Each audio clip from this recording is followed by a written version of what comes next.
The Missouri City Police Department is being investigated for throwing away evidence. We've learned there was a water leak that affected the department's evidence room and that pieces of evidence that were damaged were thrown out.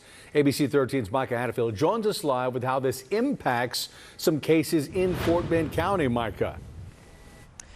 Gina and Eric, the Fort Bend County District Attorney's Office tells me that's something that they're still trying to figure out. They are deep in an investigation into exactly what happened, but they tell me one of the big problems is they were not alerted that this happened when it happened back in October. They didn't find out about it until January. Now, the District Attorney's Office in Fort Bend County has launched a criminal investigation into the situation to determine if someone knowingly tried to tamper with this evidence, and an investigation to determine which of their cases are affected. It's still early in the fact-finding mission, but as it stands, the DA's office estimates evidence was thrown out related to 100 cases. What kind of cases those were, the severity of the offenses, they just don't know that yet.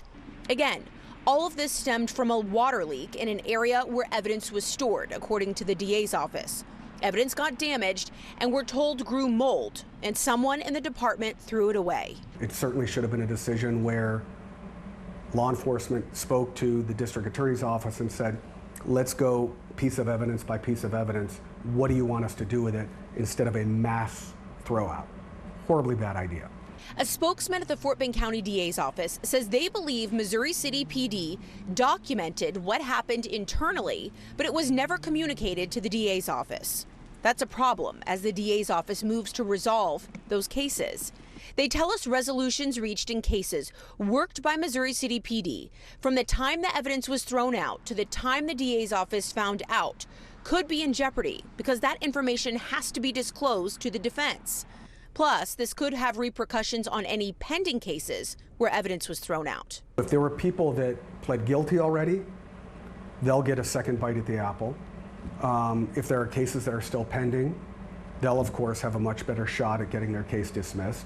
The Missouri City Police Department declined to comment, and the investigations with the DA's office continue. They didn't have a timeline on when that might be wrapped up. For now, they've put a hold on reaching conclusions in any case worked by Missouri City PD until the DA's office identifies the full extent of what happened. Micah Hatfield, ABC 13 Eyewitness News.